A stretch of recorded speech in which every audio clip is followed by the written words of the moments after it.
जीशान साहब की ना मंगनी टूट गई।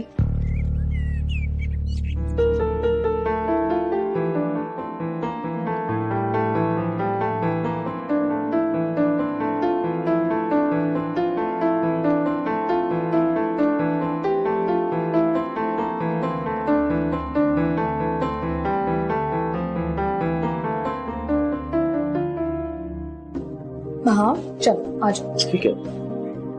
ये सब लाने की क्या जरूरत थी? क्यों? आदतें खराब हो जाती हैं इससे। और इसको बाहर निकाला तो हाथ तोड़ दूंगी तुम्हारे।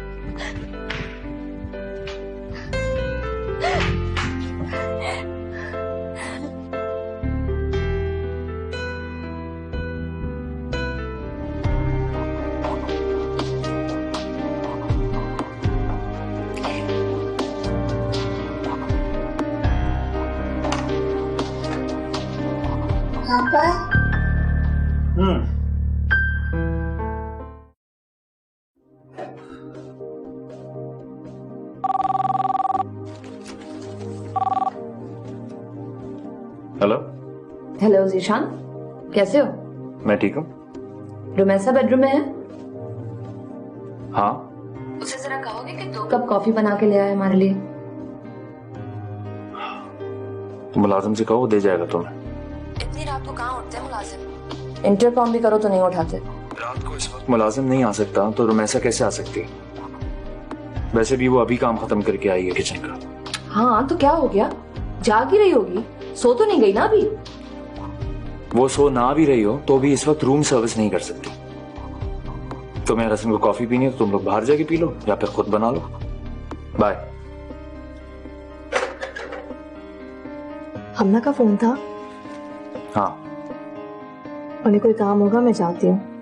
तुम नहीं जाओगी? काम होगा तो खुद कर लेंगे या फिर किसी मुलाजिम से कह देंगे।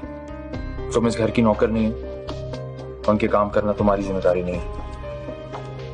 छोटे मोटे कामों से क्या हो जाता है? ये बच्ची तुम्हारी जिम्मेदारी है, तुम्हें इसके साथ वक्त गुजारना चाहिए। नाराज हो जाएगी तो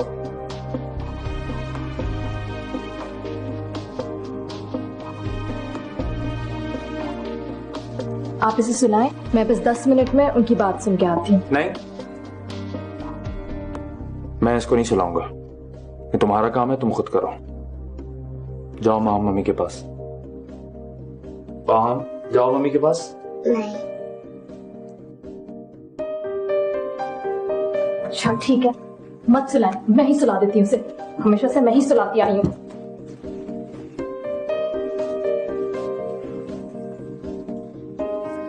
चुपचाप सो जाओ तुम। दिन ब दिन आदतें बिगड़ती जा रही तुम्हारी। हाँ, मेरे साथ रहती है इसलिए। ये भी क्या? तो मैंने ऐसा तो कुछ नहीं कहा। जितना गुस्सा तुम्हें हम पे आता है उसका आधा भी तुम किसी और पे निकाला करो तो ज्यादा फायदा होगा तुम्हें। मुझे किसी पे गुस्सा नहीं आता। ये एक एबनॉर्मैलिटी की निशानी है।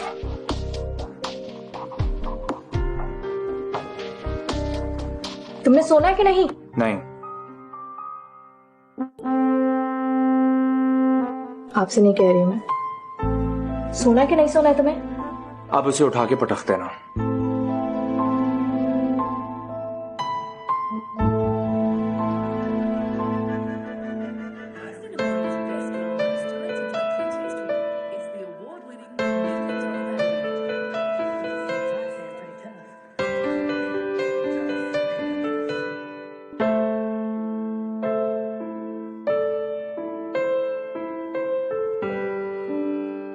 हमना ने रात फोन पे तुम्हें कॉफी लाने के लिए कहा था और तुमने आगे से जीशान को क्या पट्टियां पढ़ाई? नहीं मम्मी, मैंने जीशान से कुछ नहीं कहा। उन्होंने खुद मुझे मना किया था जाने से।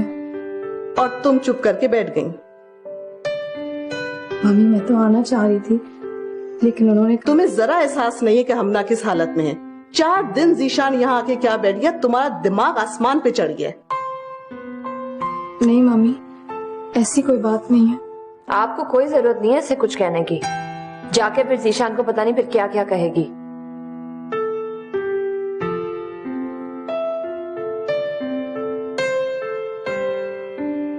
क्या कहेगी? कह के तो देखो, दिमाग ना दुरुस्त कर दिया तो फिर कहना। क्या गलत किया मैंने? अगर आधी रात को उसे फिर किचन में जाने से रोक दिया? हमना को खुद ख्याल होना चाहिए। नौकरों से काम कहते हुए इसे लिहाज होता है, मगर रुमैसा को दिन या रात के किसी भी वक्त कोई भी काम कहते हुए किसी को कोई ख्याल नहीं आता। पता नहीं वो तुम्हारे दिमाग में क्या डाल रही है कि तुम बैठे बैठा इसकी जबान बोल रहे हो। कम से कम अपनी बहन का तो ख्याल करो। जब माहम होने वाली थी तो मैंने रुमैसा को इस घर में नौकरों की तरह काम करते हुए देखा था। कब किसी को उसकी हालत का एहसास नहीं होता था।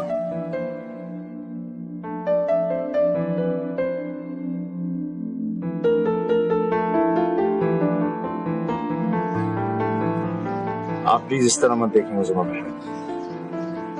मैं ऐसी कोई बात नहीं कह रहा जिसपे आपको इतनी हैरत हो रही है। मैं तो सिर्फ ये देख रही हूँ कि तुम अचानक किस तरह उसकी जबान बोल रहे हो। मैं क्या उसकी जबान बोलने लग गया मैं मम्मी? क्या मैं खुद नहीं देख रहा कि उसे इस घर में किस तरह ट्रीट किया जा रहा है? उसको, माहम को। वो कोई जानवर तो नहीं है, ना ही कोई नौकर है, बल्कि हमारे घर में नौकरों को भी रुमैसा से बेहतर ट्रीट किया जाता है। और आज जब मैं आपको इस बात का एहसास दिलाने की कोशिश कर रहा हूं तो मैं ही बुरा हो गया।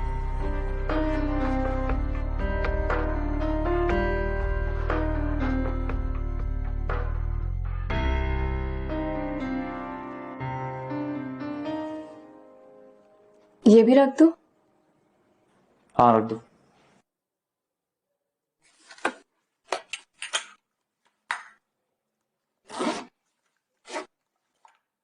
कल कितने बजे जाएंगे आप? सुबह 8 बजे।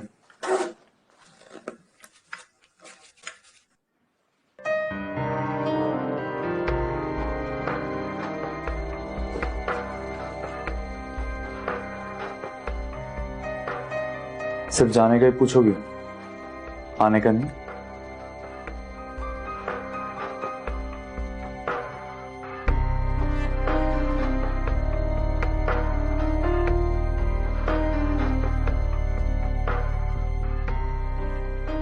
आप हमेशा अपनी मर्जी से आते हैं। तुम्हारी मर्जी से भी आ सकता हूं।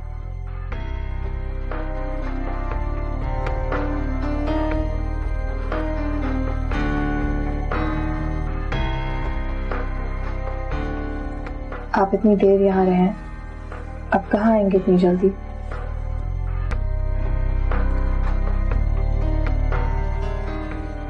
तुम चाहती हो जल्दी आ जाओ?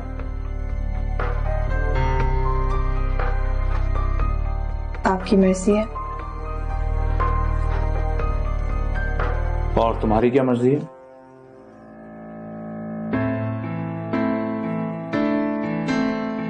मेरी कोई मर्जी नहीं।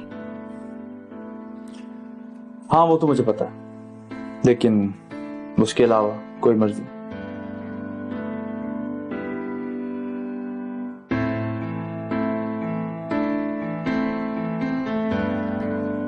आपकी दवाइयां भी रख दो। रख दो।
तो एक और ख्वाब खत्म हुआ।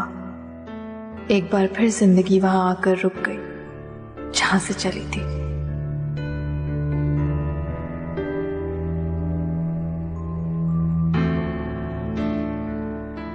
लेकिन मैं क्यों उदास हो रही हूं? मुझे याद रखना चाहिए, अच्छे दिन हमेशा नहीं रहते, जल्दी गुजर जाते हैं। छाँव हट जाती है और रोशनी बुझ जाती है।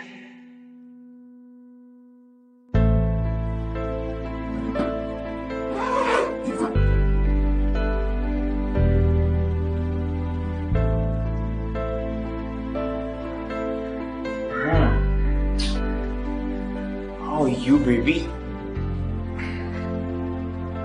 Bye bye.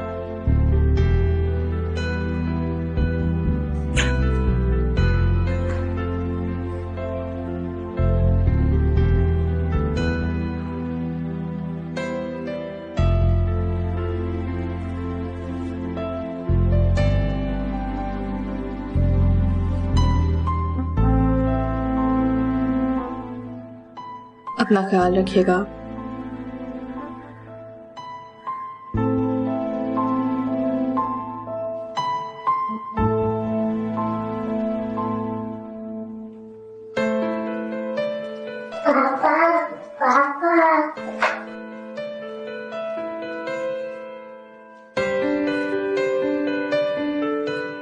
मम्मा पापा, मम्मा पापा।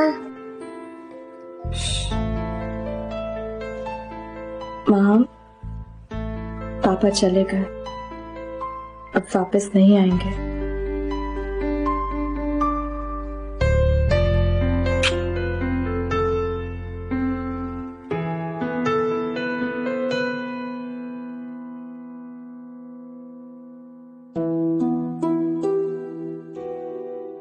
पापा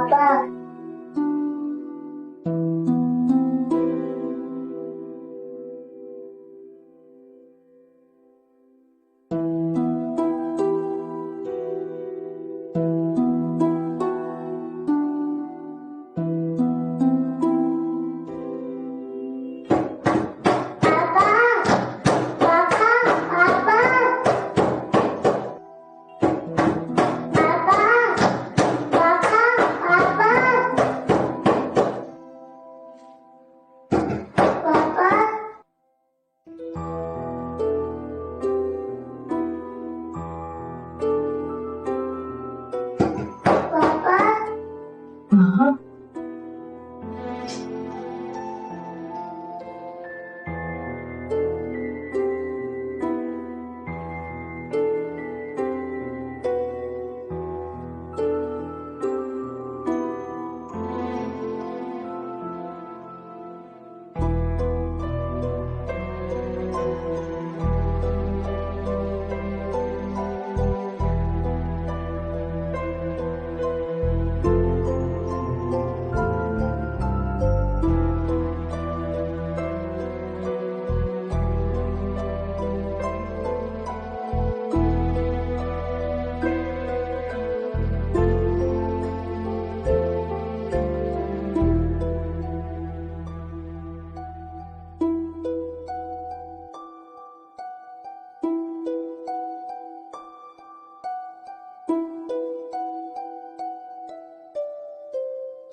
हेलो। हेलो, अस्सलाम वालेकुम। वालेकुम अस्सलाम। सुबह से बहुत तंग कर रही थी, कह रही थी कि आपसे मिलना है। अभी भी नींद से उठ के आपको ढूंढ रही थी। बहुत गलत आदतें डाल के आप चले गए इससे। हाँ, मुझे गलत आदतें डालने का बड़ा शौक है। बात कराओ जरा उससे। जी माम, पापा। हेलो पापा। हेलो माम, जी कैसा है मेरा बेटा?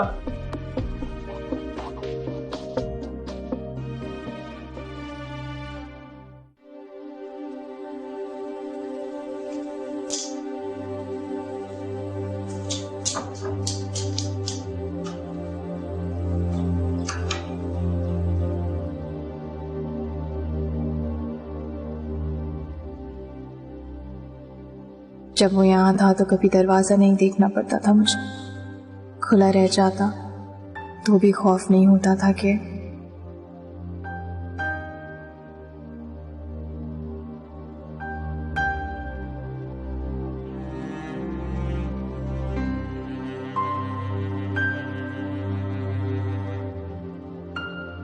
क्या? अब तुम मुझसे पूछ रहे हो कि क्या?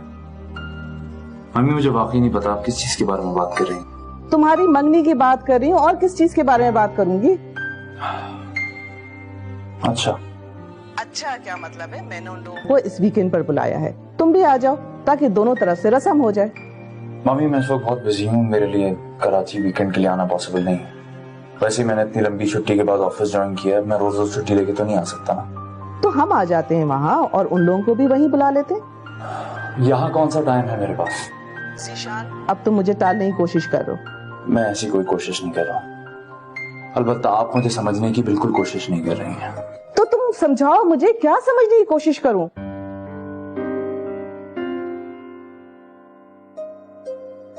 मैं तो सोचती थी वो तुम दोनों का इतना ख्याल करने लगे हैं, ले जाएंगे अपने साथ। तुम भी तो यही सोचती होगी ना? नहीं, मैं ऐसा नहीं सोचती थी। जानती थी कि वो बीमार है इसलिए यहाँ रहना पड़ रहा है, और फिर उनकी देखभाल करने के लिए कोई था भी नहीं, वरना शायद इतना वक्त मेरे साथ ना गुजारते। और फिर जब 24 घंटे एक साथ कमरे में रहे तो इंसान तो जानवर का भी आदी हो जाता है। हम तो फिर भी इंसान हैं। और मंगनी, उसका क्या हुआ?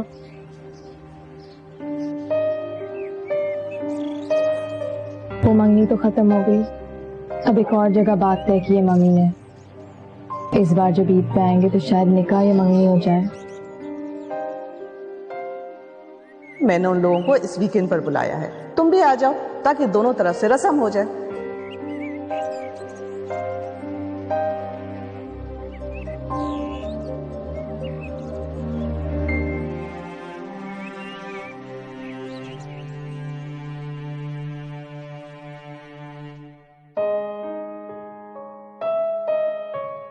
कभी कभार समझ नहीं आता कि इंसान किसे याद करना चाहता है और किसे याद करने लगता है।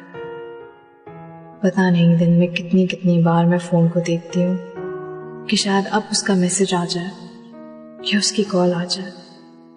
मेरे लिए नहीं, महाम के लिए। क्या ये उनको याद आना बंद हो गई है? उसका फोन आया था, इस वीकेंड आ रहा है। मैंने तो समीना से कहा इसी वीकेंड आके मंगनी की रस्म करते। चलो, तुम्हारी परेशानी तो खत्म हुई। उसने मुझे फोन पे सिर्फ अपने आने का बताया और कोई बात नहीं की, लेकिन मैं उसे बता चुकी थी कि इस बार आओगे तो मैं मंगनी की अंगूठी पहनाए बगैर नहीं जाने दूंगी। बिल्कुल ठीक किया तुमने। मैं तो सोच रहा हूँ कि इस ईद के फौरन बाद शादी की तारीख मुकर्रर कर दी जाए। बिल्कुल ठीक है, जब तक हमना भी फारिग हो चुकी होगी और मुझे भी तैयारी का मौका मिल जाएगा। पापा, पापा, पापा, पापा। महाम, पापा, पापा, पापा,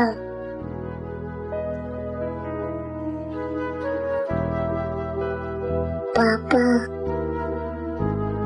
पापा। रुमैसा, तुम्हें पता है आज जीशान के ससुराल वाले आ रहे हैं मंगनी की रस्म करने।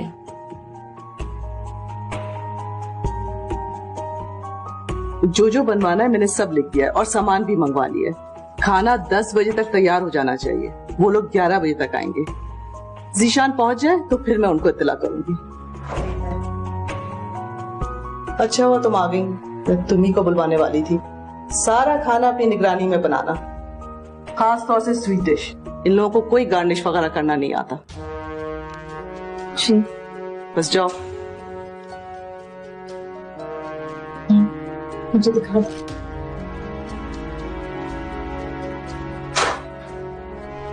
अब जाओ, तुम मेरे सर पे क्या खड़ी हो, जाके काम करो।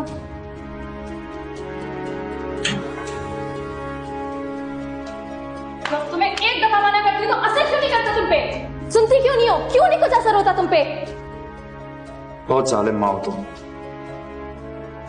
हाँ बस एक मैं ही तो जालिम हूँ इस घर में।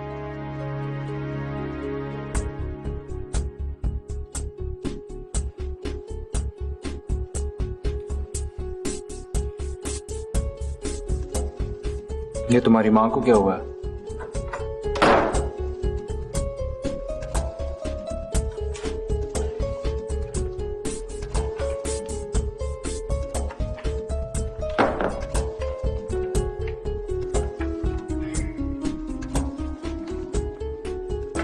भाई सेट हो अच्छा, ये लो। और आप चाय पियेंगे?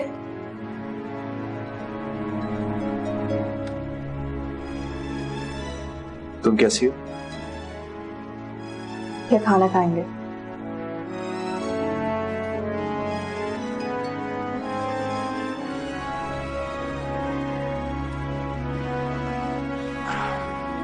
जिंदगी में पहली बार तुम्हें गुस्से में देखा,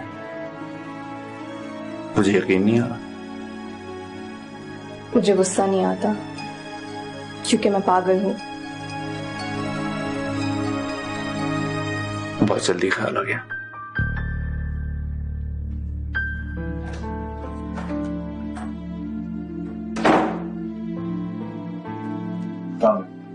वालेकुम अस्सलाम।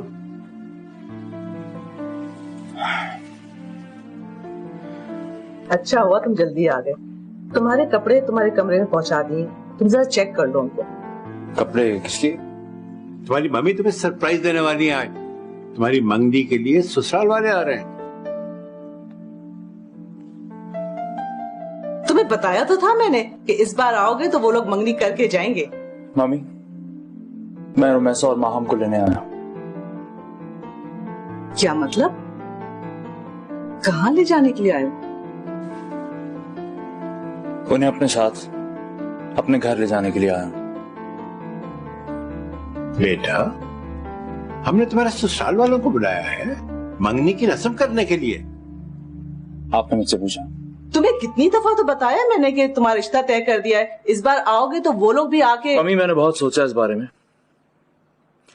तो रुमैसा और माहम की जिम्मेदारी दी है आपने मुझे, वो काफी है मेरे लिए। हमने उसके साथ तुमसे सिर्फ शादी का कहा था, उसको साथ रखने के लिए नहीं कहा था। तुम दूसरी शादी करो, अपनी नई बीवी को अपने साथ रखो। रुमैसा और माहम तो रह रहे हैं ना यहाँ पे। ठीक कह रही है फाखरा, तुम अपनी जिंदगी का सोचो। तुम सारी जिंदगी एक बेवा और उसकी बेटी के साथ तो नहीं गुजार सकते हो ना। पापा, वो नबील की बेटी और उसकी बेवा है। तो क्या हुआ? हमारी ख्वाहिश है कि तुम नए सिरे से शादी करो, अपना घर बसाओ। जायदाद का मसला तो हल हो चुका है, अब तुम्हें मजीद कोई कुर्बानी देने की जरूरत नहीं है। मैंने शादी जायदाद के मसले निपटाने के लिए नहीं की थी, मैंने नबील की बेवा और उसकी बेटी को सहारा देने के लिए की थी। हाँ हाँ ठीक है, लेकिन वो मसला तो हल हो गया। या फिर असल मसला ही वो था, नबील की बेवा और उसकी बेटी को सहारा देने का मसला था ही नहीं, सिर्फ जायदाद थी जो आपको परेशान कर रही थी। यार तुम जो चाहे समझ लो, अभी वो घंटे 2 घंटे में आ जाए, तुम जाकर तैयार हो जाओ बस। पापा, मैं आपको कभी नहीं समझ सका और ना ही कभी समझ सकूंगा। बाज लोगों के नजदीक रिश्तों से बढ़कर कुछ नहीं होता और बाज के नजदीक चीजों से बढ़कर कुछ नहीं। अनफॉर्चुनेटली आप सेकंड कैटेगरी में आते हैं। क्या मतलब है तुम्हारा? तुम कहना क्या चाह रहे हो?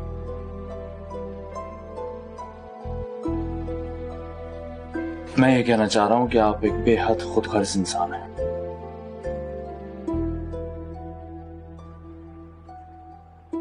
तुम किस तरह अपने बाप से बात कर रहे हो? और किसके लिए? उस 2 टके की लड़की के लिए जिसने 4 दिन तुम्हारी खिदमत क्या कर ली, तुम उसकी जबान बोलने लगे? आप उसे 2 टके का नहीं कह सकते। वो अब 2 टके की नहीं रही। नबील ने उसे 2 टके का नहीं रहने दिया। अगर उसकी वैल्यू 2 टके की होती तो आप कब का उसे इस घर से निकाल चुकी होती। आप मेरी शादी भी ना करवाती उससे। तुम किस तरह से मुझसे बात कर रहे हो? मुझे तो हैरत हो रही है। हैरान तो आपने मुझे किया है।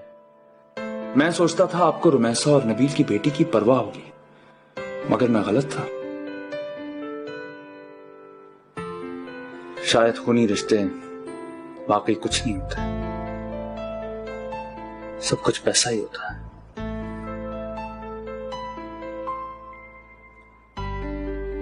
बेटा देखो, मेरी बात सुनो, हम तुम्हें समझाते हैं। आप मुझे मजीद क्या समझाना चाहती हैं मम्मी? समझने की जरूरत तो तब होना जब इंसान को पहले ही सब कुछ समझ ना आ रहा हो। जीशान, तुम हमें गलत समझ रहे हो। मैं आपको गलत समझता रहा था, अब बिल्कुल ठीक समझ रहा हूं, मगर मैं फिर भी आपको माफ करता हूं। अब मैं सिर्फ आप लोगों से ये चाहता हूं कि आप दूसरों की जिंदगियों के साथ खेलना छोड़ दें। मैं रुमैसा और माहम को अपने साथ यहां से लेकर जा रहा हूं। नबील की जायदाद अब उसकी बेटी को मिलेगी। उस पर आपका, मेरा या इस घर के किसी और शख्स का कोई हक नहीं। कम से कम जब तक मैं जिंदा हूं तब तक।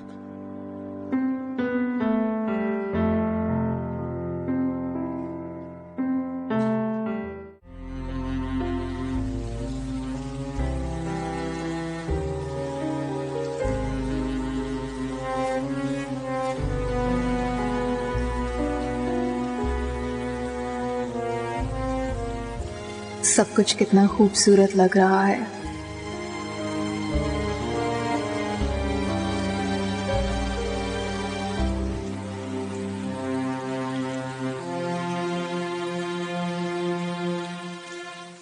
बारिश, हवा, पौधे, फूल और जिंदगी। मुझे ज्यादा बातें करनी नहीं आती और ना ही मुझे पता है कि किसी औरत को अपनी बात किस तरह समझाते हैं। फिर भी मैं कोशिश कर रहा हूं कि मैं ये बता सकूं कि मैं तुम्हारे साथ कैसी जिंदगी गुजारना चाहता हूं।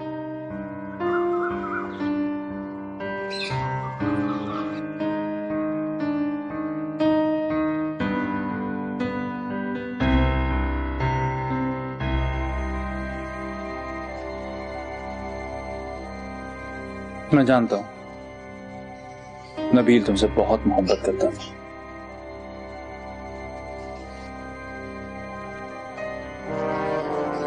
शायद मैं तुम्हें कभी उसकी तरह ना चाह सकूं, लेकिन फिर भी तुमसे मोहब्बत करने की कोशिश करूंगा मैं।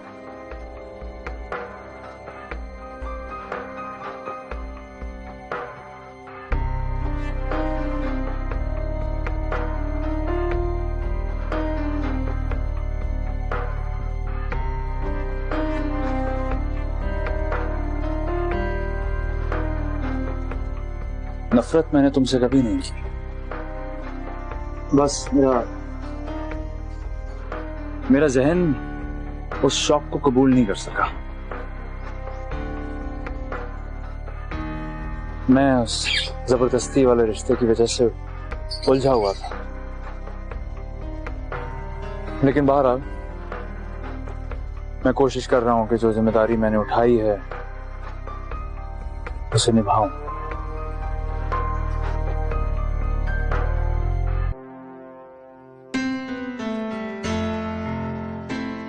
मैं माजी पसंद आदमी नहीं हूं, कॉम्प्रोमाइजेस कर लिया करता हूं और उनके बाद पछताता भी नहीं।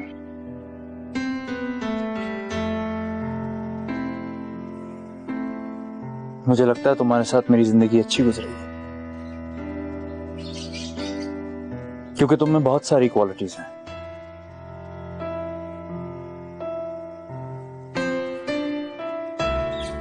सब्र,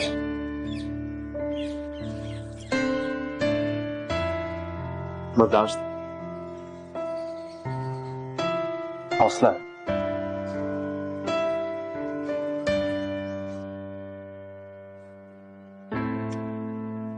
इतना सब्र और इतनी बर्दाश्त है कि उसकी वजह से तुम कमजोर होगी, दूसरों के कदमों में बिछ जाने वाली। हाँ, किसी जमाने में इस तरह की औरतों की बड़ी डिमांड होती होगी, लेकिन अब नहीं है। अब अपने हक के लिए हमें बोलना चाहिए। ना बोले तो सिर्फ अपने हक से महरूम नहीं होते, बहुत से लोगों को उनके हक से महरूम कर देते हैं, जैसे कि तुमने माम को किया। आप कह रहे हैं कि तुम्हारा क्या ख्याल था? तुम इसी तरह चुप रहोगी और सबके दिल में जगह बना लोगी? मैंने शायद यही सोचा था, ये सब मेरी आदत बन गई थी। तुम्हें अपने हक के लिए आवाज उठानी चाहिए थी।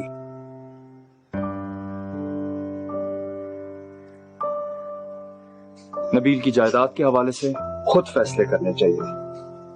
मुझसे शादी के हवाले से तुम्हें खुद फैसला करना चाहिए था। तुम खामोशी से सबकी बातें मानती रही, इसलिए कि तुम्हें उससे तहफ्फुज मिलेगा। मिला क्या? और ये भी मैंने बाद में सोचा था।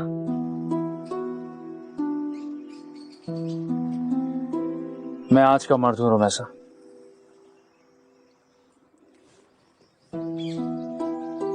आज के मर्द को खामोश आंसू, बेलौस खिदमत पसंद नहीं आती।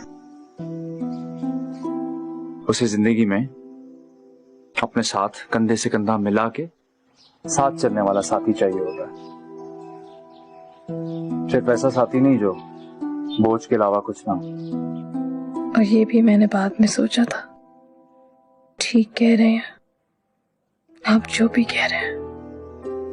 तुम्हें पता है, माँ हम तुमसे ज्यादा मजबूत और बहादुर, शायद समझदार भी। शायद अगर वो ना होती तो मैं आज भी तुमसे उसी फासले पर होता, मगर उसने मुझे हर बात पर मजबूर कर दिया कि मैं उसे तवज्जो दूं, उसकी देखभाल करूं, उसका ख्याल रखूं, उसे प्यार करूं। उसने हर चीज मुझसे जबरदस्ती करवा ली। वो जब भी मुझे पापा कहती है, मेरी जिम्मेदारी में इजाफा हो जाता है। नबील की बेटी है ना, उसे अपनी बात मनवाना और अपना हक लेना आता है।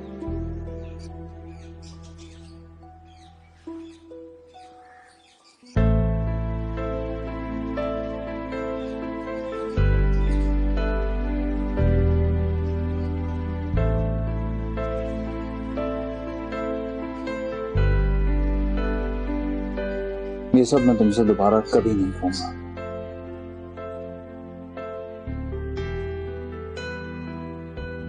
हम अच्छे दोस्तों की तरह जिंदगी गुजारेंगे। जो कुछ भी हमारे दिल में होगा कहेंगे, और सब कुछ कहेंगे। और मैं चाहता हूं कि तुम भी हर चीज के बारे में बात करना, इजहार करना सीखो।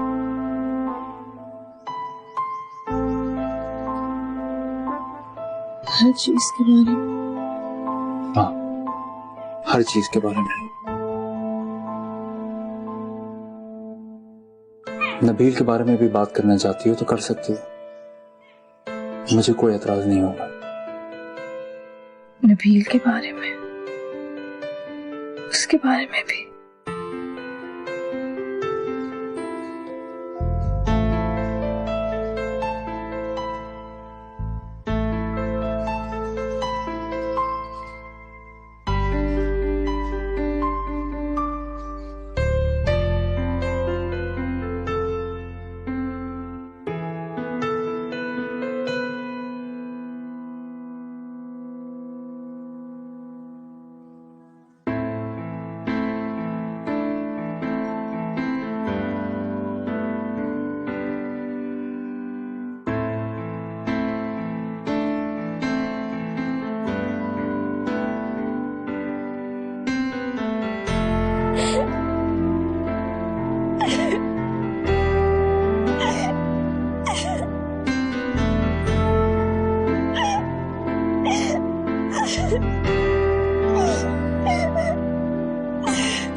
लोग कहते हैं कि सर्दियों की बारिश बहुत रुलाती है।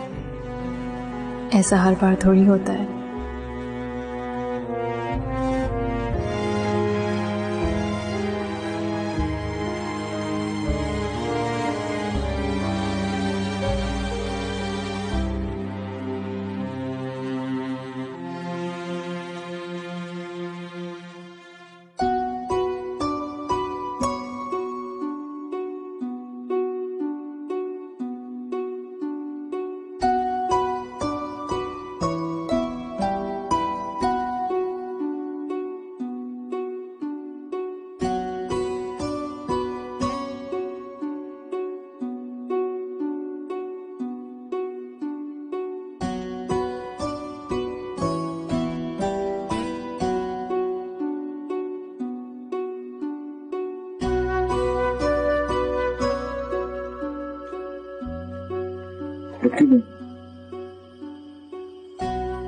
ऐसी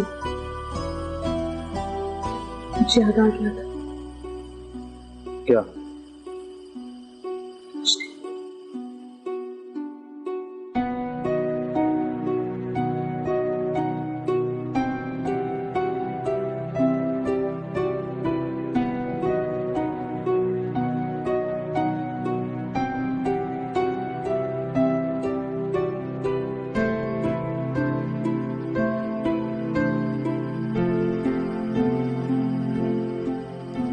मैं माम और रमजान को देख के आता हूँ।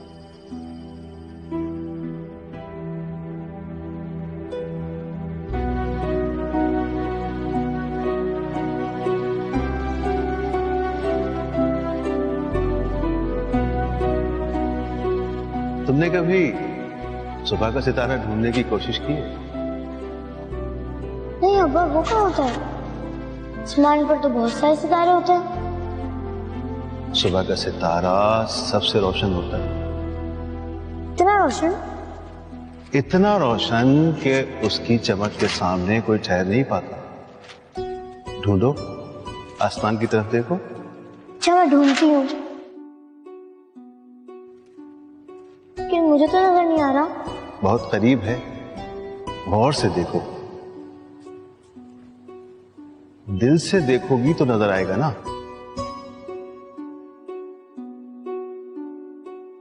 वो वाला सितारा नजर आ गया अब्बा। बिलाखिर मुझे वो सितारा नजर आना शुरू हो गया है जिसे ढूंढना हमेशा बड़ा मुश्किल लगता था। मोहब्बत सुबह का सितारा है जो जिंदगी के आसमान का सबसे रोशन और जगमगाता सितारा है, जो जिंदगी को तारीकियों में से भी निकाल लाता है, उसे सिमत देता है, रास्ता दिखाता है और उस सितारे को पा लेने के बाद जिंदगी में रहनुमाई के लिए आसमान के किसी छोटे बड़े सितारे की जरूरत बाकी नहीं रहती।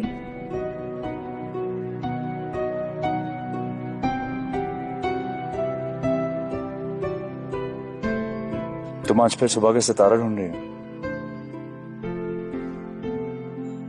मैं ढूंढ चुकी हूँ। अच्छा,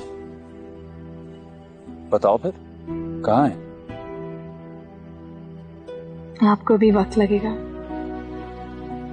क्योंकि सुबह का सितारा आंखों से नहीं दिल से ढूंढना पड़ता है।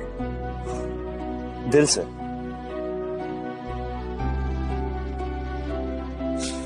पहली दफा सुन रहा हूं कि सितारे दिल से ढूंढे जाते हैं।